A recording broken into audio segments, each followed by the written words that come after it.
బిడ్డలారా, భయం, పిరికితనం ఎంత ప్రమాదకరమైందో తెలుసా?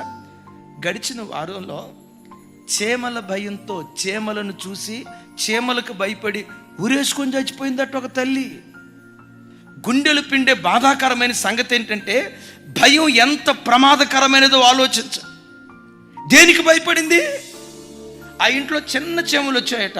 ఆ చీమలు చూసి ఈ నన్ను చంపేస్తాయేమో, నా ప్రాణం తీస్తాయేమో. ఆ భయస్థుడికి అప్పుడప్పుడు చెప్తా కదా, పిరికోడికి చీకట్లో నల్లందేదైనా దెయ్యమే. మీరు అంటారు సేవ ఎంత, దాని బతుకెంత అని మీరు అంటారు. ఆ పిరికితనం మీ దగ్గరికి వచ్చింది అనుకోండి, మీకు పిల్లి కూడా పులిలా కనపడిపోతుంది.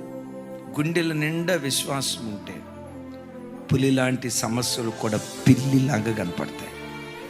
నన్ను ముంచేస్తాయి అనుకున్న సమస్యలు కూడా అఫ్కోర్స్ అవి నాకంటే బలమైనవి ఉండొచ్చు, నా దేవుని కంటే బలమైనవి కాదుగా. నా శక్తికి మించినవి ఉండొచ్చు, నా దేవుని శక్తి కంటే గొప్పవి కాదు కదా.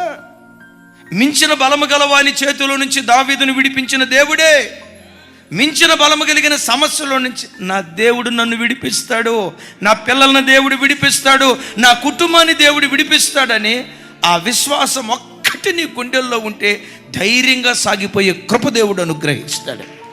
సింహం అరణ్యానికి రాజు ఎందుకైందో తెలుసా? దాని గుండెల్లో ఉన్న ధైర్యమే దాన్ని రాజుగా చేసింది. సింపుల్. మీరు అనొచ్చు, ఏమండి అది చాలా బలం కలిగిందండి. నేనంట, మరి బలం లేనిది దున్నపోతేనా? బలం లేనిది ఏనుగేనా? నేను మిమ్మల్ని అడుగుతా, ఏనుగు బలమైందా, సింహం బలమైందా సైజు పరంగా? అసలు నేనంట, ఏనుగే గనక అది దానికి ధైర్యంగా అనుకుంటే తొండంతో ఇట్లా కొట్టిందంటే ఆ సింహానికి పగటపూట ఆకాశంలో సొక్కలు కనపడపోతే నన్ను అడగండి.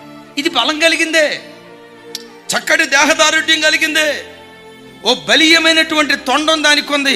ఇవన్నీ దానికి ఉన్న దాని లోపటను పిరికితనం చేతగాని దానిగా మార్చింది.